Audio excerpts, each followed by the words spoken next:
Good evening, Labakar. We're starting the press conference. We have our head coach of RFS, Viktor Smoras. So first of all, I will ask for a short comment by the coach, and after you can ask your questions. So coach, please, your thoughts about the game. Good evening, everyone. Of course, we understood that after our previous match will be very difficult to save this competition to continue here. But also we didn't come here simply to play for the pleasure. Yeah, we wanted to get the pleasure. Also, I can tell that we got it. Very good atmosphere, and I am really satisfied and even proud of this. How we played. Really, these moments when we worked under our plan were good, but sometimes it wasn't easy because there was some difference between what we usually play, what we usually train, and it's not easy in one match to work like that. But what can I tell?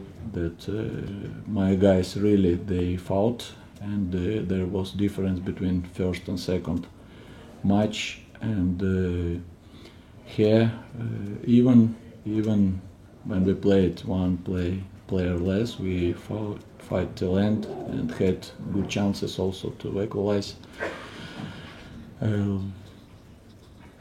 Congratulations to Malmö. Really, they very good team, and it wasn't some surprise that they continue on the competition. I wish all the best to this team, and we will continue.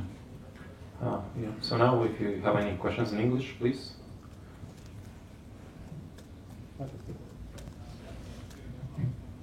So after these 180 minutes, how would you review your team? Would you say that you failed tactically, or would you say that Malmö is just a better team? Of course, Malmö is better team.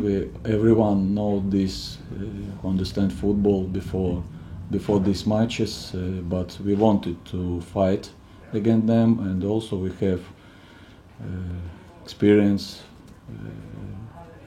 to show our best against much better teams.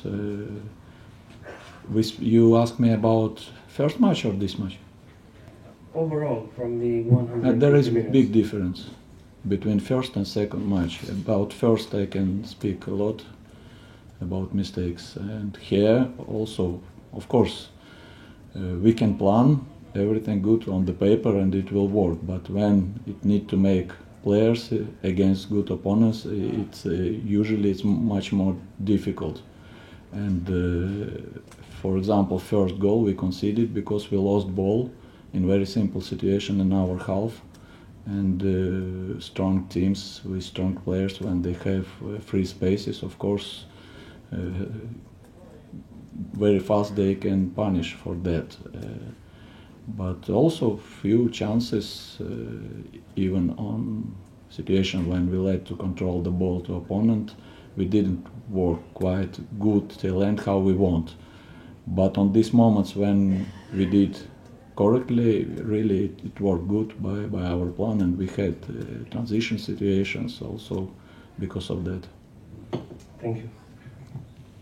Any more English questions? No? Then just a few questions from Latvian media, please. Viktor, vispirms sveiciens. Viktor, vispirms sveiciens dzimšanas dienā. Un, vai var teikt, ka arī šo maču citādāk padarīja tas, kādu taktiku izvēlējās pretinieku? Tomēr neizskatījās, ka viņi tik ļoti ātri vairs nogādā bumbu, piemēram, līdz sodlaukumam, arī līdz kreisajam flangam. Varbūt viņam tas neizdevās, jo mēs pareizi reaģējam pēc iepriekšējās spēles un vairāk sapratām, un kaut kādas korekcijas mums bija. Mēs par to daudz runājam, strādājam drusku un izanalizējot pretinieku. Mēs redzējām, ka nevaram ļaut tik daudz to izmantot. Pastāst par pārtraukumu maiņu. Mārašs iesaistās no soliņa, arī nav tas, kas bieži līdz šim redzēts, un kāpēc arī Dāvim Kaņiekam spēle beidzās ātri? Mēs domājam, ka ar to, ka mums gan Walter, gan Tāla spēlēs drusku augstāk, tad viņam būs vairāk tādu iespēju, kur viņi var izmantot savas labākas īpašības. Un arī Verovi viņš ir tāds spēlētājs, kurš var pastiprināt spēli, un to mēs no viņa gaidījām. Cik ļoti Tāli ir adaptējies tagad pie futbola, arī pie tā, ka viņam ir jāspēlē kā malēm aizsargam 3 centra aizsargu schēmā?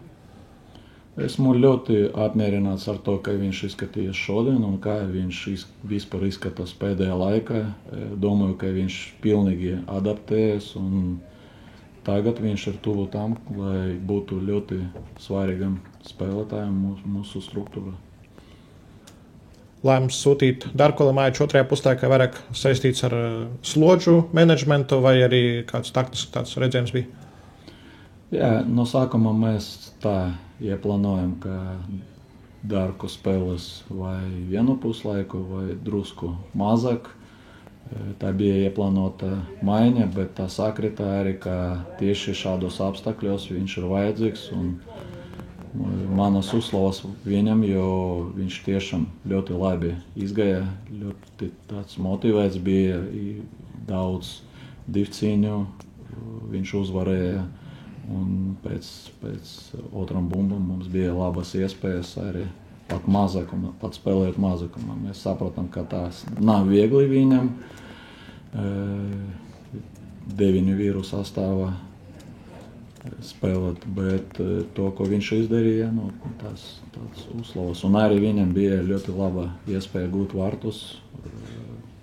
Viņš tiešām tā, kā mēs gribam, lai spēlētāji pastiprinātu spēli no soliņa.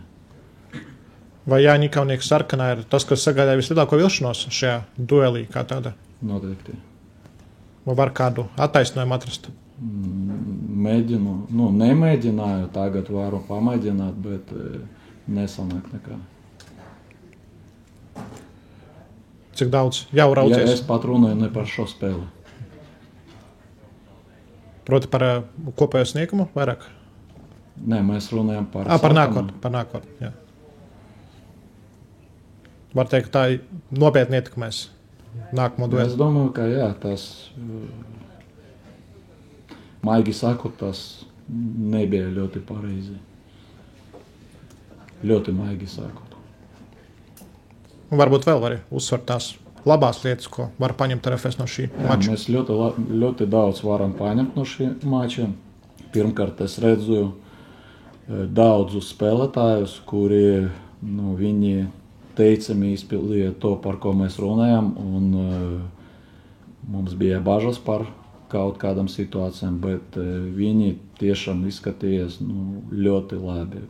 Gan Žiga, gan Rašīt, Dima, Sava. Var par daudziem spēlētājiem teikt, un šodien es tiešām redzu tādu komandu, kāda jābūt.